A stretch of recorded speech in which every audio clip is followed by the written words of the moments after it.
Welcome to the RNL Revolution Nothing Less show. This is our 136th episode on February 23rd, 2023. My name is Andy Zee. I'm coming to you from Los Angeles, California.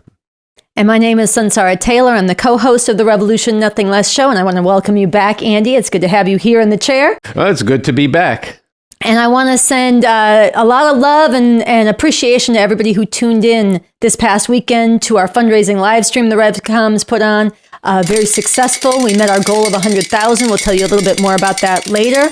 But thank you to everybody who tuned in and contributed. It really matters, and we have to go forward from here to put revolution on the map in 2023, which is what this show is about, an actual revolution. We're getting organized to bring forward a movement to bring this system down, because the system of capitalism, imperialism causes hell all over the planet. And we need a whole different society and a whole new world. This vision of the world we're fighting for has been brought forward by Bob Avakian, the architect of the new communism, the person that we follow here on the show, and you're going to be seeing him a little bit later in the episode. So with that, Andy? Okay, so today, Sunsara, we're going to have two main themes on the show. One, in preparation for International Women's Day, which is less than 2 weeks away, we're going to go deeply into patriarchy, which is the systematic societal subordination of women to men. And second, although it's actually going to begin the show, the increased danger of world war, including an important announcement by the Revcoms on the first anniversary of the Ukraine war that's going to be happening tomorrow on February 24th. So, Sunsara, you put together the segment in today's show on International Women's Day. Why don't you tell people what to expect? The heart of that segment is going to be an excerpt from a talk that Bob Avakian gave a number of years ago that gets into the origins of women's oppression, where this comes from, why it's not permanent, it's not always existed. And this is going to provide a lot of grounding to understand what's going to be required to end this oppression. We're going to have Annie Day on to talk about plans and revolutionary organizing for this International Women's Day and how you can get involved, everybody viewing. And I'm going to have some things to say about the absolutely destructive woke erasure of women at the very time when there are so many assaults on women's lives and their rights, and yet there's so much need and potential to unleash the fury of women as a mighty force for revolution. So it'll be towards the end of the show. We're going to begin today's program with a discussion I had with the national spokesperson for the Revolution Club's Noche Diaz in advance of the announcement he's going to deliver tomorrow, February 24th, the first anniversary of the Ukraine war. Not surprisingly, in the run-up to the anniversary, we've had a week of threats and taunts and provocations by all parties. Biden for the U.S., Putin for Russia, and the U.S. and Chinese key foreign affairs officials trading barbs and threats. All of this was another leap in the danger of world war, perhaps even nuclear war. It is dizzying, if not incredible, to see the squaring off between the U.S. and China as the two most powerful economies in the world, threatening and counter-threatening each other. This began as we spoofed with deadly seriousness last week in a skit about the U.S. downing with a missile of what was a Chinese, or purported to be, a Chinese spy balloon. The threats escalated with the U.S. planning to open major military bases in Asia and in countries close to China. The Philippines has granted the U.S. expanded access to more military bases. And as the first anniversary of the war in Ukraine approached, Biden and Putin faced off in dueling speeches this past Tuesday. Ukraine will never be a victory for Russia. Never. Can't be stupid people. They want to deliver us a strategic defeat while sneaking into our strategic nuclear objectives. Regarding this, I have to say that Russia suspends its participation in the New START treaty. The war in Ukraine began with an illegal, unjust invasion by Russia that was not without prior provocation by the U.S.-led NATO military alliance. This war very quickly became a proxy war between the number one imperialist country in the world today, the United States, and Russia, a vast country, not as powerful, but also imperialist. But both countries possess thousands of nuclear weapons with the potential to destroy all of humanity. There's a famous insight by the theorist Karl von Clausewitz that war is a continuation of politics by other means. This means that behind wars between different countries are the opposed interests of these different countries. The proxy war between Russia and the U.S. reflect their different imperialist interests contending for influence and domination in the world today. Bob Avakian has likened this to gangsters.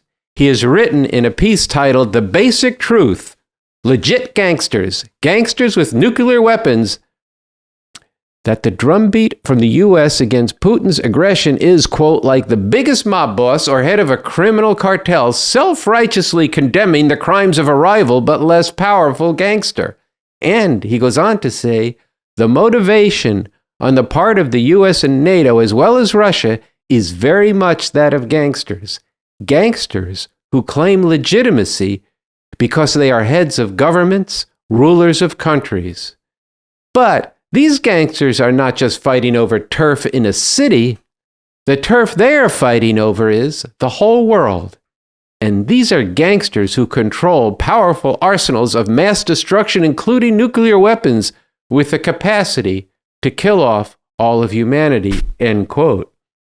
Over the past months, we have seen a buildup of troops with hundreds of thousands of deaths, with more and more deadly, powerful weapons brought into the field.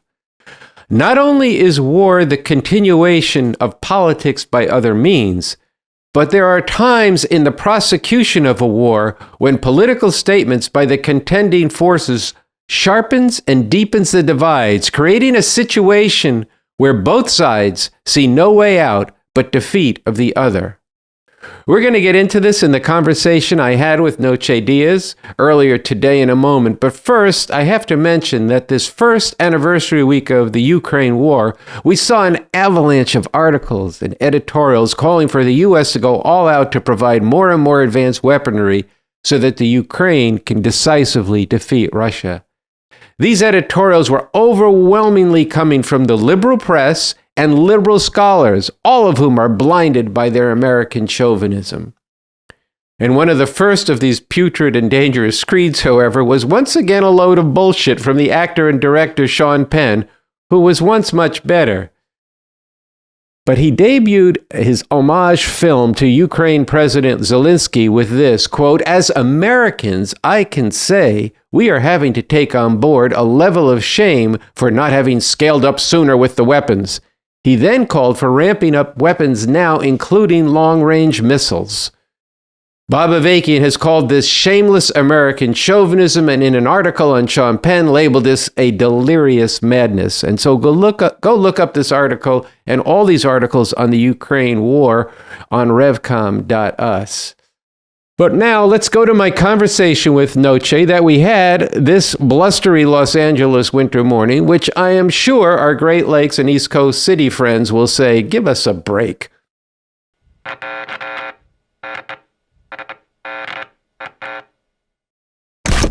I'm here with Noche Diaz, the national spokesperson of the Revolution Clubs, on the day before the first anniversary of Russia's invasion of the Ukraine.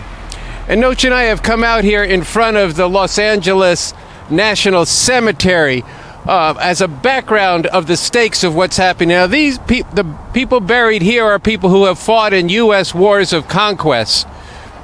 And we don't want to forget the millions of people whose lives around the world were sacrificed to the interests of U.S. imperialism. So tomorrow, Noche, you are going to be making a major statement from the Revolution Clubs. Why don't you tell people about that? So this Friday, February 24th, is 1 year since Russia's illegal invasion of Ukraine. But it's also been a year of escalating U.S. aggression all around the world. They have supplied Ukraine with weapons, intelligence, and funding, training, all as part of what they say is making sure that Russia is delivered a defeat through this conflict. This is not and has not been about Ukrainian sovereignty. This is about the U.S. rivalry with Russia. These are two imperialist powers fighting for their vision of a global imperialist order. And Ukrainians are being thrown to the meat grinder. Tens of thousands, if not hundreds of thousands, have died in this war. And this Friday, We, the Revcoms, are going to declare that right here in the belly of the beast, we are going to be initiating and calling on people to change the direction of things in this country, where more and more people who should know better, or who are turning away and ignoring the dangers of world war, of nuclear Armageddon, are mobilized to around the demands: no U.S. NATO war with Russia, stop the U.S. threats against China, no World War III. This system, not humanity, needs to go extinct. We refuse to accept their future. It's time to get organized for a real revolution. Part of that first slogan, Noche, was stop U.S. threats against China. What are those threats and why does it matter?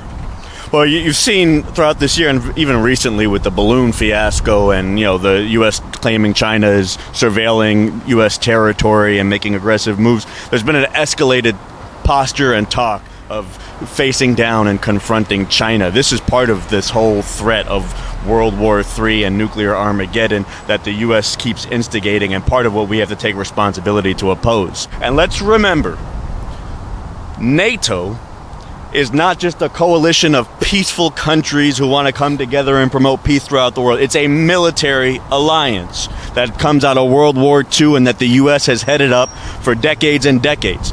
And the conflict with Russia had been escalating even before the invasion, because the U.S. and NATO had been escalating this military alliance and the supply of weapons in Eastern Europe.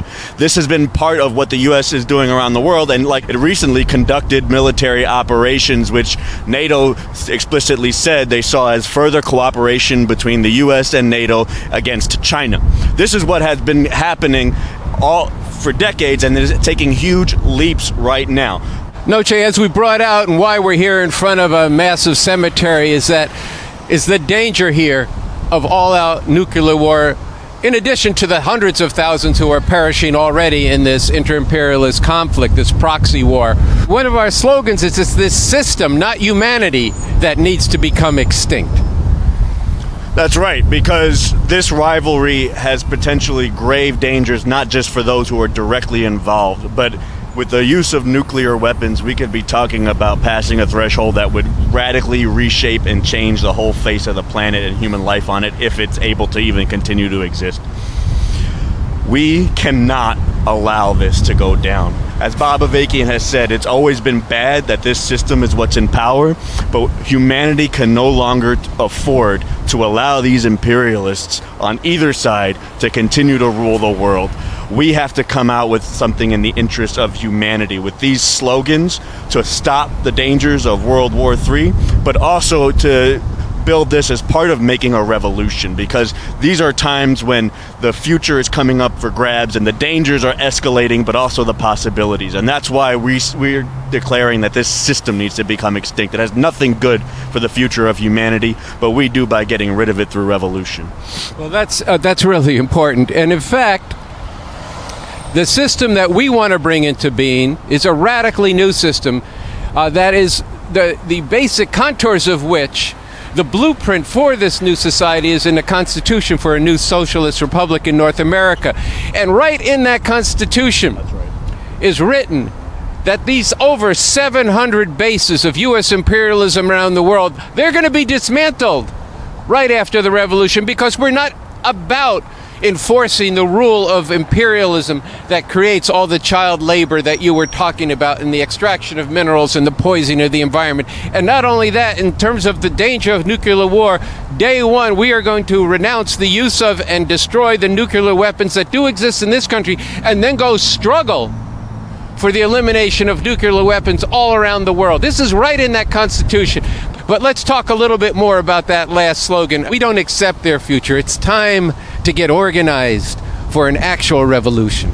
That's right. We need to cut through all this confusion and BS of what's going on right now and bring out the interests of humanity. Right here, the Revolution Club has the principle that we're fighting for a world without borders, and to get to a whole world where humanity comes first. And so right here in the belly of the beast, this force is going to be building and organizing people to raise these demands and these slogans as part of making a revolution to bring this whole system down, okay? And to bring about that new society where you don't have the people who run it enforcing this world order of plunder and exploitation and destruction of the environment and holding everyone hostage to nuclear Armageddon through this modern day madness. And this is what needs to come out of this, and what we're organizing for throughout these next weeks and months after International Women's Day and going into May Day, to actually build that force and make a powerful message right here.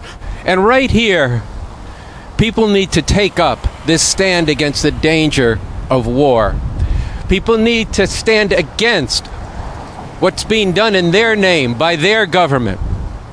Bob Avakian has said in the interviews he did on the RNL show, if we were in Russia, we would be arguing and struggling against that. But we're here in this country. You can't stand aside from this. For one, nuclear war is going to envelope the entire world. But two, if you're defending this country, you're never going to be in a situation to radically change it. You've got a system of gangsters ruling the world. We need a different system, and you need to be a part of learning about this leadership that we have in Bob Avakian, learning about the revolution, and most of all, learning how in a time like this, when big existential questions are raised, such as the question of war, the environment, as well as the splits on every social question in this country, there's a chance that we could actually get free of this system and make a revolution. And so I definitely support the Revolution Club getting out there on this question at this time.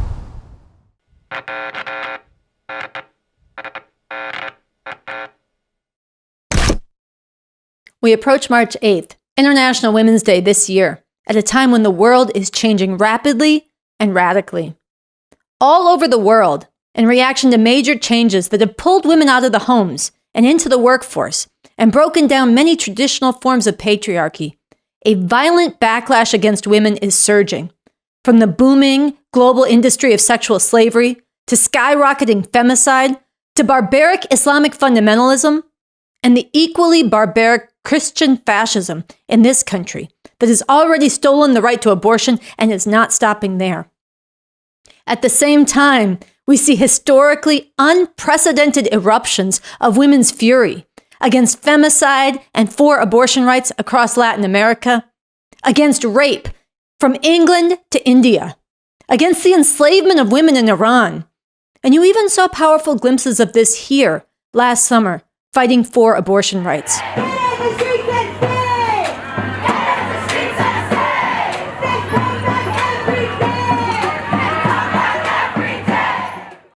As Bob Avakian said years ago, and as is becoming ever more acutely and immediately posed today, the situation of women is a powder keg in this country, and it is not conceivable that all this will find any resolution other than in the most radical terms and through extremely violent means. The question yet to be determined is, will it be a radical reactionary or a radical revolutionary resolution?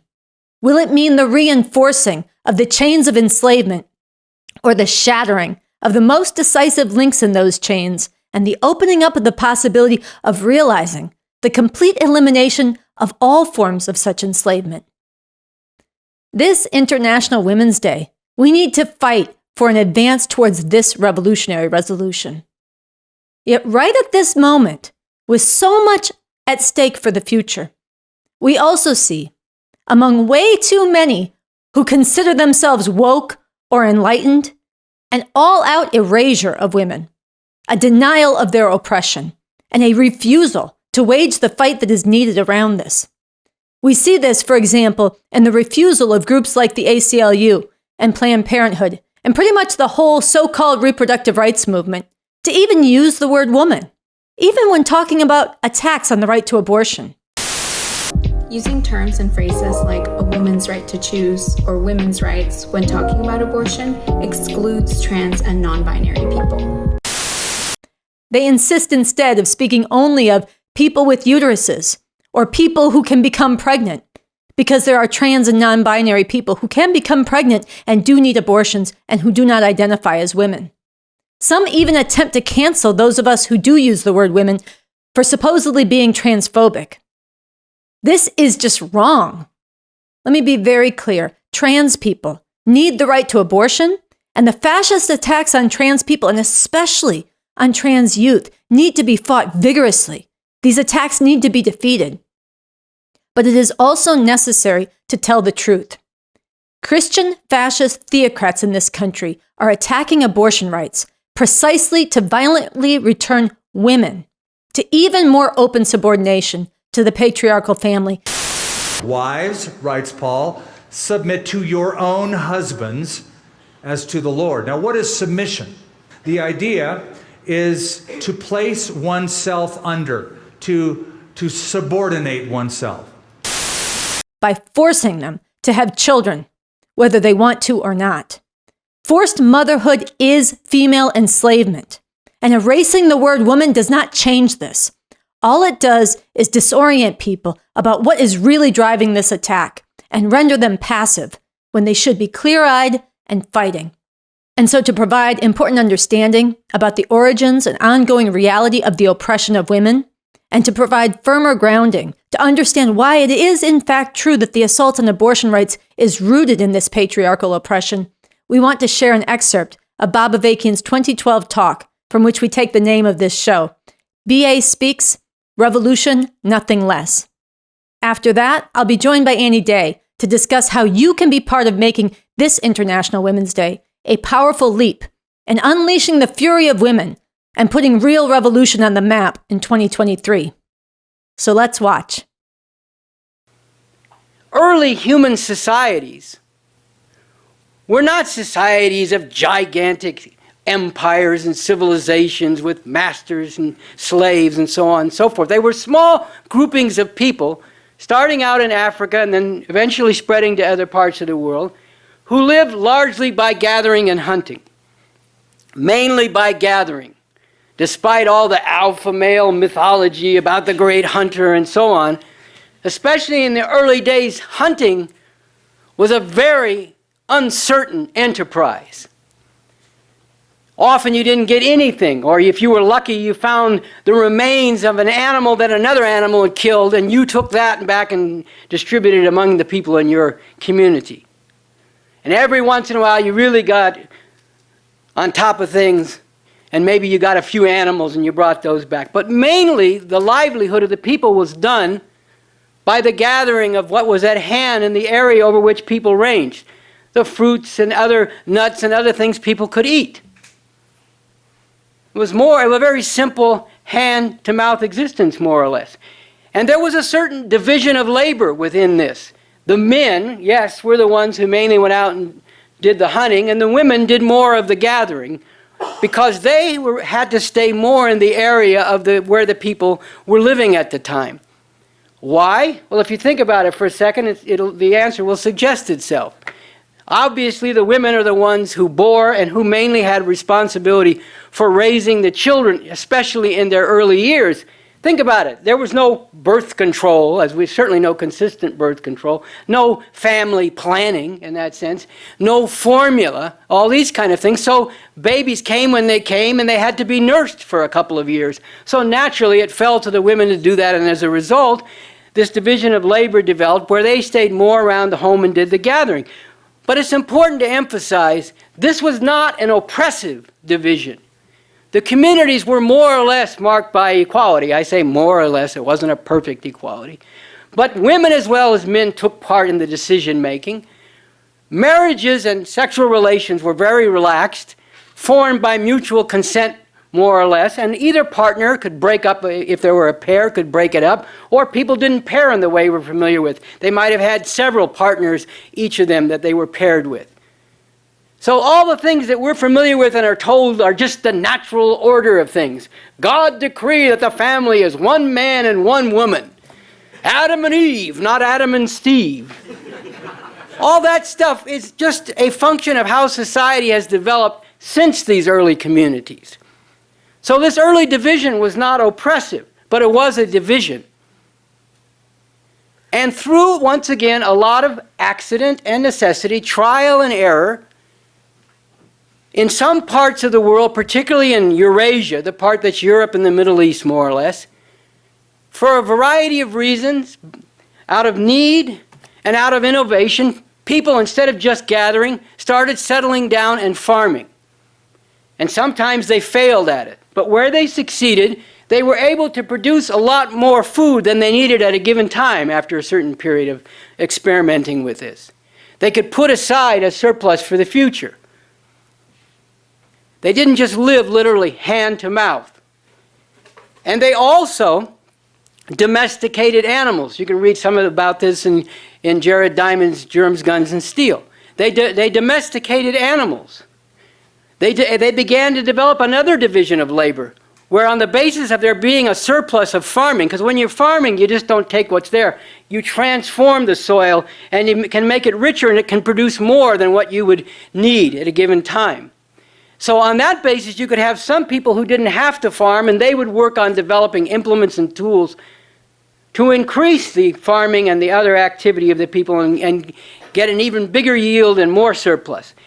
And the domestication of animals went along with this, where the animals were available and could be domesticated, particularly in this Eurasian area.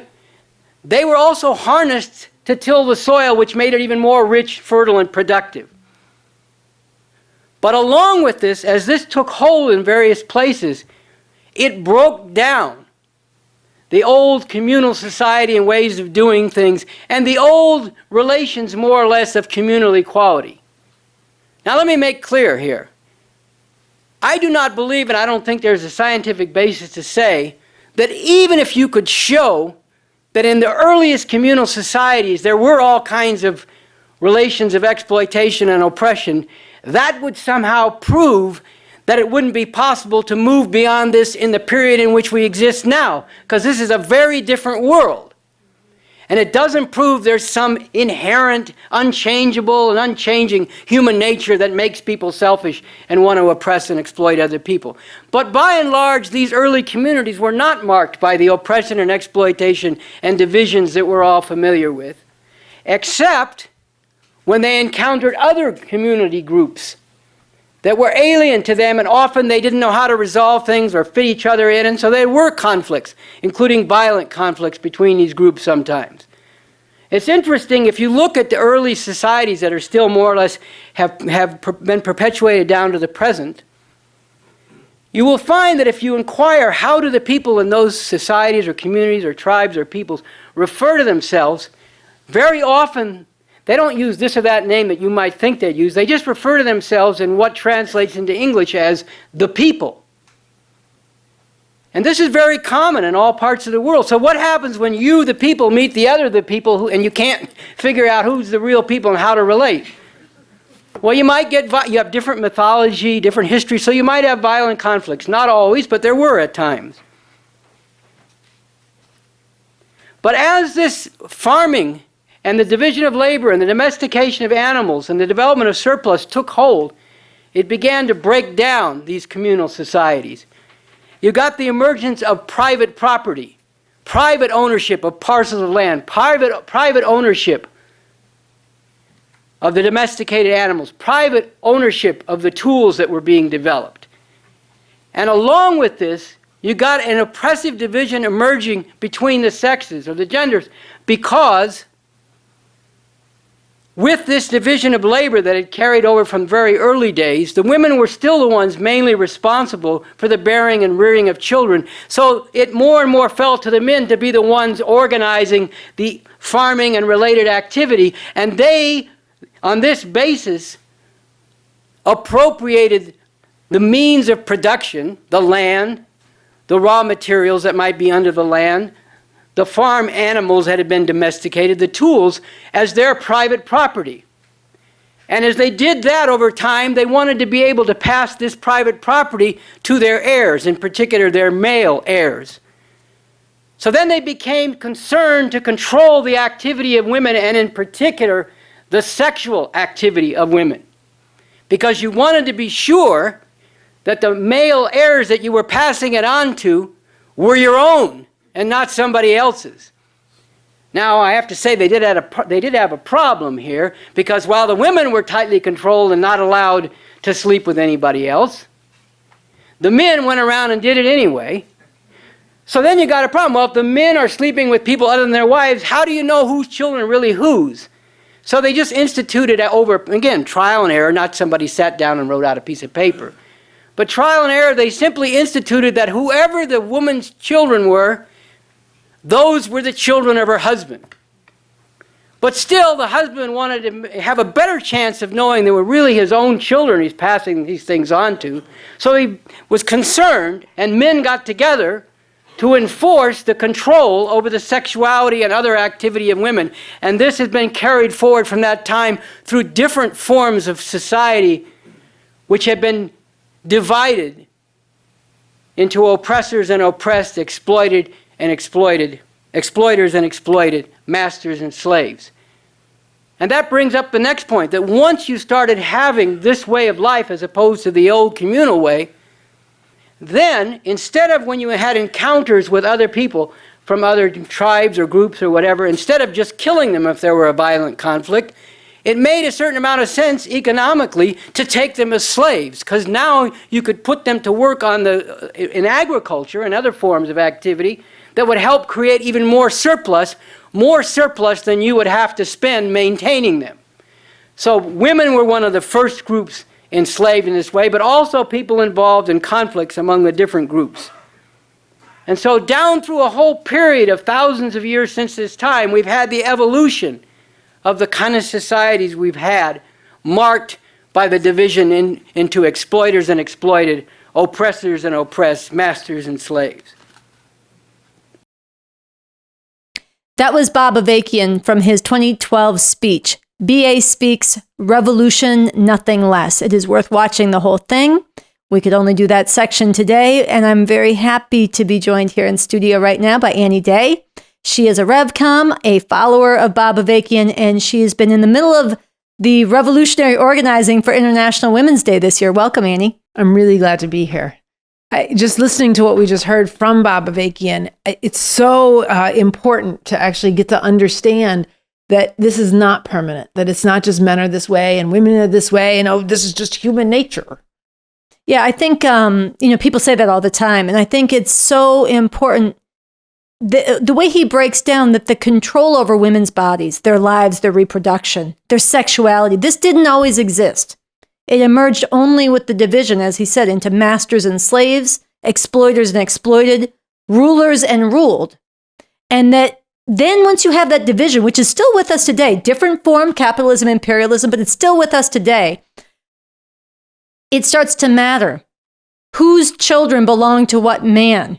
Who's going to inherit what wealth? Who's going to inherit what social position? Who's going to be born back in history as a slave or a ruler? Or today in what social position, what part of the world? All of that still gets mediated through the patriarchal family. And women's lives, the very sense of what it means to be a woman, what your duty is, to submit to your husband, as your husband submits to the Lord, as they say in the Bible, to guard your virginity or be ashamed if you don't, to make babies, whether you want to or not, as the highest duty. This has been enforced in different forms ever since then, and it's still with us today. Yes, different forms, but it's still what's going on. I mean, I think that virgin whore dichotomy. Years ago, you did a speaking tour on From the Burqa to the Thong. Everything can and must change. And we need a total revolution. We need a total revolution, but that is still with us today, and we do need a total revolution. But you think about how distorting this is for young girls that grow up thinking either they should flaunt their sexuality because that's what they're worth, or they should maintain pure till they can save up for that white wedding dress, which will show that show their virginity. And it's the way that men get trained and socialized too, to be dominators, to be oppressors. And again, it's not human nature. This is violently enforced in the culture. I mean, many places around the world in the laws, but definitely in the economic structures and the traditions, all the ways that men are trained to be dominators, controllers, little boys are told not to cry, to man up. All of that is not human nature. It's socially enforced, and it's rooted still and reinforced by these class divisions that remain with us. And yet, here we are, and I think this is very important. It's 2023. Not only is this barbaric, not only is it not necessary, but we are in an era now where it is ripe to actually make a revolution, get beyond these class divisions, get beyond the oppression of women that is bound up with them and reinforced by them. And you see eruptions of the fury of women around the world that could be and need to be a very powerful driving force in making that revolution. I mean, yes, and this is exactly where International Women's Day comes in. You know, capitalism, imperialism is an incredibly dynamic system, and it has pulled billions of people around the world from the countrysides into the cities and shanty towns, and it's shredded all of these traditional ways of living, of traditional ways of being. So you have women, as the backbone force in the sweatshops, in the fields. Here in the US, you have women CEOs, you have women working in tech, all throughout service industries. You have women that have been pulled out of the home in their kind of subordinate position as happy homemaker, which whatever the fuck, was always a nightmare. But at the very time, and yet, so then in response to that, you have this Christian fascist revenge that is then trying to throw women backwards. And it's then part of this larger theocratic program. And yet at the very time, exactly as you said, that this question is posed for resolution in terms of the potential to actually emancipate women as a part of emancipating all humanity, as part of breaking all those chains of oppression. And this is the fault line that International Women's Day is happening in the midst of, is responding to, and has the potential and need to put this revolution on the map in terms of actually now.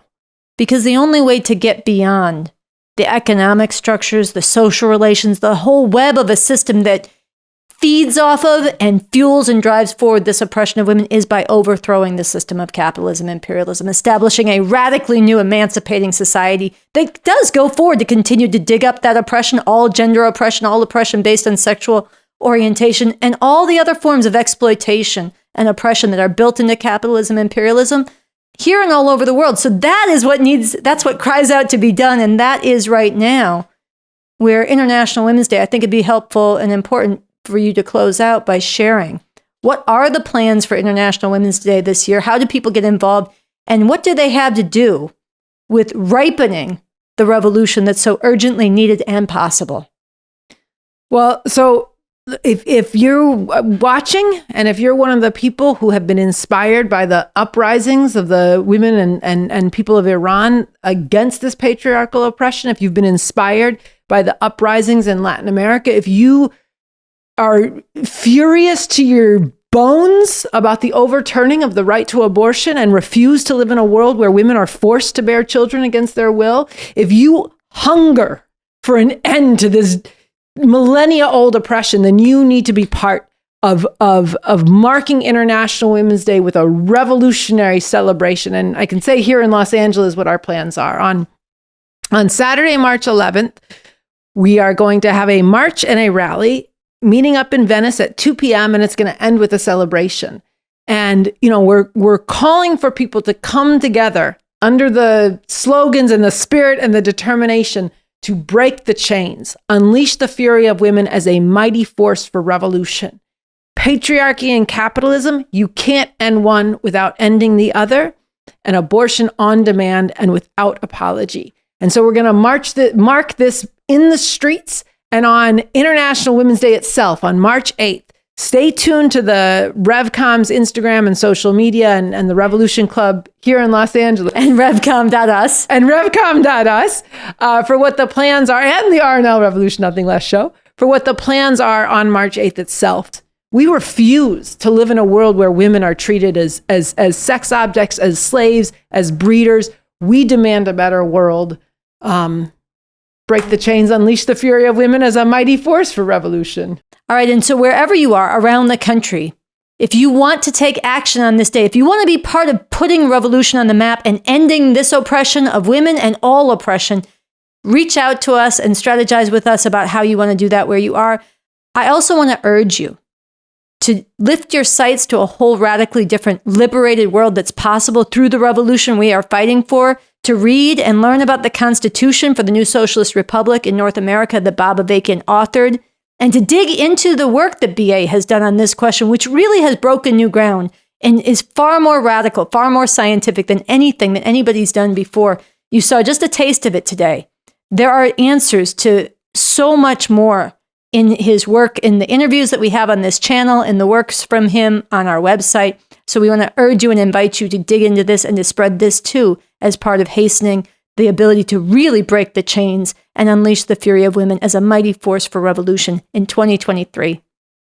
Thank you, Annie, for joining us. So glad to be here.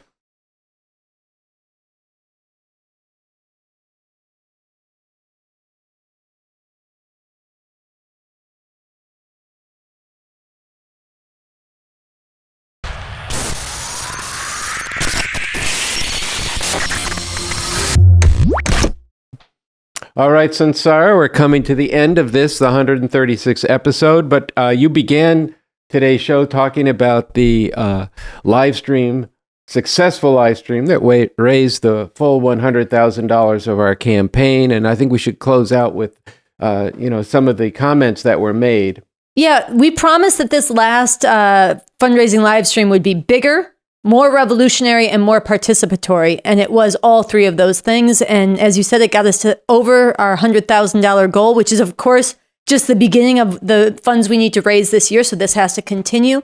There was a lot of participation from Revcoms around the country, a lot of going out to different sections of people to raise money. There were gatherings and dinners of supporters of the revolution, people newly learning about the revolution, and a lot of statements that came in. We'll be sharing more, I think, in the weeks to come. But we wanted to share tonight two comments that came in from our Patreons who are part of supporting this fund drive, who also regularly support this show. Do you want to read the first one? I can. I just want to say, first off, though, that the Patreons are decisive to being able to make this show what it needs to be. It provides the show with a community of people that we can rely on and that we're going to increasingly work with. We're going to be doing a Zoom with the patrons in the next few weeks.